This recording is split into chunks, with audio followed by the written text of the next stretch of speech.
தங்கச்சியாக இறந்துட்டாங்க. ரிசல்ட்டை கூட எங்களால் சந்தோஷமாக கொண்டாட முடியல. உங்களுக்குன்னு ஒரு ஒர்க் எத்திக் வந்து வச்சுக்கோங்க.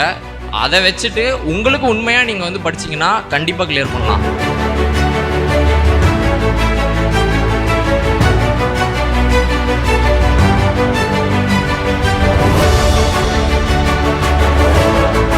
நான் வந்து நானாக படித்து பாஸ் பண்ணணுன்னு சொன்னதை விட மற்றவங்களுக்கு சொல்லி கொடுத்து தான் பாஸ் பண்ணணுன்னு சொல்லிட்டு சொல்லலாம். அதுதான் எனக்கு எக்ஸாம்லேயும் ரொம்ப யூஸ்ஃபுல்லாக இருந்துச்சு.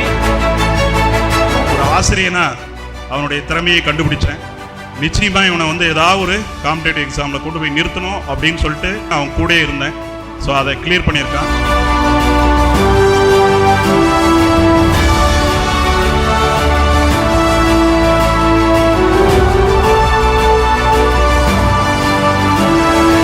நிறைய அச்சீவர்ஸ் மீட்டுக்கு நான் வருவேன். நிறைய அச்சீவர்ஸை கிரியேட் பண்ணுறதுல நானும் ஒரு குட்டி பார்ட்டாக இருக்கேன் அப்படின்னு நினைக்கிறப்போ ரொம்பவே பெருமையாக இருக்குது.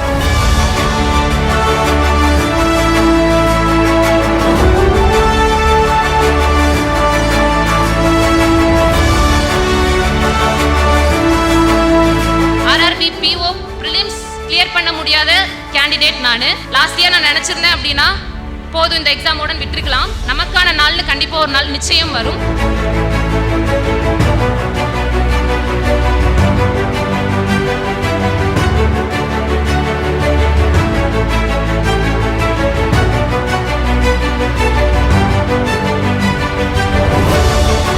ரிசல்ட் 1ஆம் தேதி உங்களுக்கு வந்திருக்கு பார்த்தீங்களா?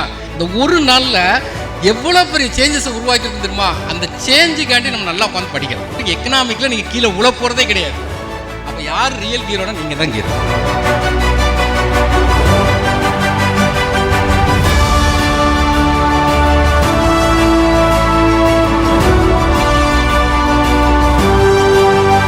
உங்களுக்காக நாங்களும் வந்து எங்களோட முழு முயற்சி, எங்கள் மூச்சு நிற்கும் வரை உங்களை போன்று பல வெற்றியாளரை உருவாக்குவோம் என்பதை இந்த மேடையில் நான் தெரிவித்துக் கொள்கிறேன்.